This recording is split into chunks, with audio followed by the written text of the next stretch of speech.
నమస్తే, నేను ప్రియాంకరావు. నారా చంద్రబాబు నాయుడు గారి సింగపూర్ ట్రిప్ కంప్లీట్ చేసుకుని ఏపీకి వచ్చారు. వస్తూ వస్తూ ఆయన అందరికి బ్లాంక్ చెక్ ఇచ్చి వచ్చారు. ఏంటి బ్లాంక్ చెక్ ఎవరికి ఇచ్చారు? దీని గురించి డిస్కస్ చేద్దాం.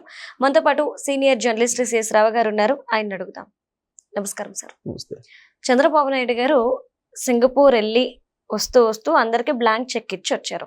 ఇప్పుడు అందరి క్వశ్చన్ మార్క్ ఏంటి అంటే, ఏంటి బ్లాంక్ చెక్, అసలు ఎవరికి ఇచ్చారు, ఎందుకు ఇచ్చారు అని, ఏం జరిగింది? అసలు ఈ బ్యాంక్ చెక్ అనేది ఎందుకు వచ్చింది? ఆంధ్రప్రదేశ్ రాష్ట్రానికి పెట్టుబడులు తీసుకురావడానికి మీకు ఏది కావాలంటే నేను అది ఇచ్చేస్తా, బ్లాంక్ చెక్ రాసిస్తాను, మీరు ఏది కావాలంటే అది రాసుకోండి దాంట్లో అని చెప్పారు. అదే స్పీడ్ ఆఫ్ డూయింగ్ బిజినెస్ అని అంటున్నారు. జనరల్గా ఏ రాష్ట్రంలోనైనా ఈజ్ ఆఫ్ డూయింగ్ బిజినెస్ అలా ఉంటుంది, కానీ ఆంధ్రప్రదేశ్లో స్పీడ్ ఆఫ్ డూయింగ్ బిజినెస్ ఉంది.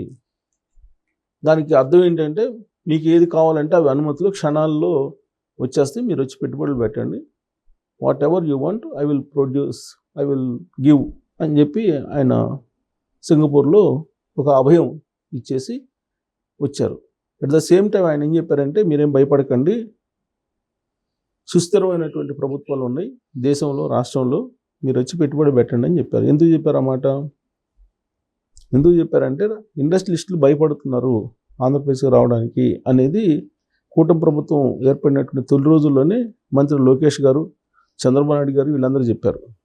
కొంతమంది ఇండస్ట్రియలిస్టులు వాళ్ళతో షేర్ చేసుకున్నటువంటి అభిప్రాయాలని ప్రజలకు తెలియజేశారు. ఏమి చెప్పారు? పెట్టుబడులు పెట్టడానికి మేము వస్తాము, మళ్ళీ జగన్ రాడని చెప్పి మాకు గ్యారెంటీ ఇస్తారా అని అడిగారంట. అంటే పెట్టుబడులు పెట్టే వాళ్ళు ఎప్పుడైనా సరే దీర్ఘకాలంలో వాళ్ళు ఆలోచిస్తారు. ఇండస్ట్రియలిస్టులు దీర్ఘకాలంలో మనం అక్కడ పెట్టుబడులు పెట్టి లాభాలు తీసుకోవచ్చా? ఇండస్ట్రీ పెట్టగానే లాభాలు రావు, కొంచెం టైం తీసుకొని వాళ్ళకి లాభాలు వస్తాయి. ఎప్పుడైనా ఏ ఇండస్ట్రియలిస్ట్ అయినా short term, mid term, long term, ఇట్లా 3 రకాల ప్రణాళికలు ఉంటాయి వాళ్ళకి. ఈ 3 రకాల ప్రణాళికల్లో వాళ్ళు లాభాలకి బాట వేసుకుంటారు. మరి 3 రకాల ప్రణాళికలు అమలు చేయాలంటే సుస్థిరమైనటువంటి ప్రభుత్వం ఉండాలి ఆంధ్రప్రదేశ్లో.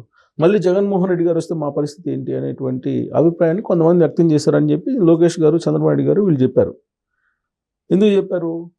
2019 నుంచి 2024 మధ్యలో ఉన్నటువంటి ప్రభుత్వం కియాకు సంబంధించినటువంటి యాజమాన్యాన్ని, అలాగే అమర్ రాజా బ్యాటరీస్ని, ఇట్లా రకరకాలుగా కొన్ని కంపెనీస్ని, లులు సంస్థని, కొన్ని కంపెనీలని వాళ్ళు బెదిరించడం, లేదంటే వాళ్ళు పంపించడం, ఇవన్నీ చేశారు అనేది తెలుగుదేశం పార్టీ చెప్తుంది.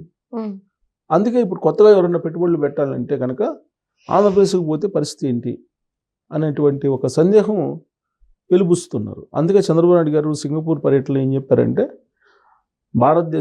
దేశంలో సుస్థిరమైన ప్రభుత్వం ఉంది, రాష్ట్రంలో సుస్థిరమైన ప్రభుత్వం ఉంది, మీకు బ్లాంక్ చెక్ ఇస్తాను, మీరు వచ్చి పెట్టుబడులు పెట్టండి ఆంధ్రప్రదేశ్లో అని చెప్పారు.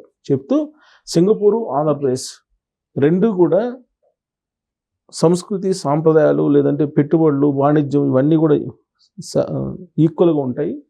సో సింగపూర్ని మోడల్గా తీసుకుంటాము, ఆంధ్రప్రదేశ్ అనేది సింగపూర్ ప్లస్ అన్నాడు ఆయన. రాబోయే రోజుల్లో ఆంధ్రప్రదేశ్ సింగపూర్ ప్లస్ అన్నారు.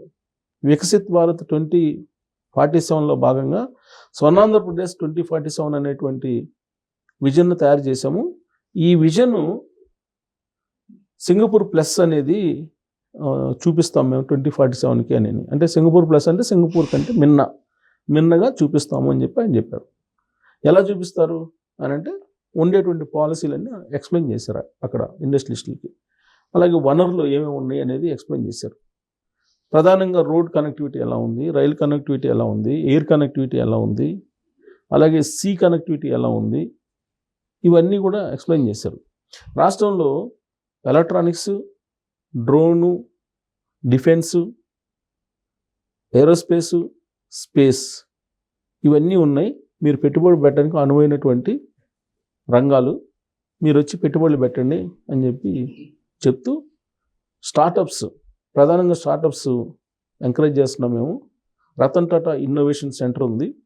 ఈ రతన్ టాటా ఇన్నోవేషన్ సెంటర్లో మీరు వచ్చి పెట్టుబడులు పెడితే రాబోయేదంతా కూడా స్టార్టప్ల యుగమేను, నాలెడ్జ్ ఎకానమీ ఉంటుంది.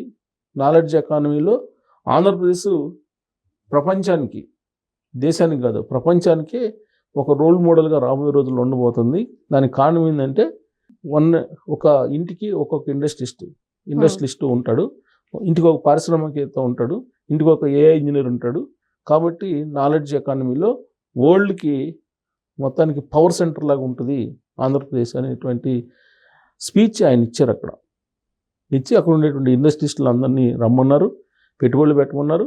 అలాగే ప్రభుత్వం వైపు నుంచి కూడా సింగపూర్ ప్రభుత్వం కూడా కోఆపరేట్ చేసి అమరావతి డిజైన్ని మీరే ఇచ్చారు, సో కాబట్టి మీరు నిర్మాణాల్లో కూడా పాల్పంచుకోండి. అమరావతి రాజధాని అనేది రాబోయేటువంటి రోజుల్లో ప్రపంచంలోనే నెంబర్ 1 కాబోతుంది. సో మీరు పెట్టుబడి పెడితే కనుక సింగపూర్కి అమరావతికి దగ్గర సంబంధాలు, ఆంధ్రప్రదేశ్కి సింగపూర్కి దగ్గర సంబంధాలు కావాలి రాబోయేటువంటి రోజుల్లో, వాణిజ్యంలో కానీ వ్యాపారాల్లో కానీ వీటన్నిటిలో. అలాగే రాయలసీమని మేము మొత్తం హార్టికల్చర్ హబ్గా చేసేస్తున్నాము. దాదాపు అక్కడ వాటర్ స్కేర్సిటీ లేకుండా చేస్తున్నాము. ఆంధ్రప్రదేశ్కి ప్రధానంగా ఉండేటువంటి అడ్వాంటేజెస్ ఏంటంటే 24/7 వాటర్ ఉంది, 24/7 పవర్ ఉంది. ఎందుకంటే మీకేం కావాలి పారిశ్రామికవేత్తలకి?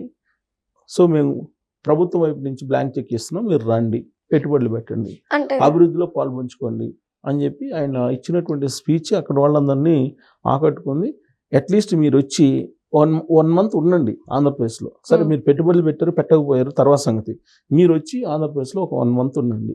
ఆ 1 మంత్ ఉన్న తర్వాత మీరు అబ్జర్వ్ చేయండి, అబ్జర్వ్ చేసిన తర్వాత మీరు పెట్టుబడులు పెట్టండి. ఇప్పటికే గూగుల్ డేటా సెంటర్ వచ్చేసింది వైజాగ్కి, TCS లాంటివి ఉన్నాయి, L&T ఉన్నాయి, IBM లాంటివి ఉన్నాయి.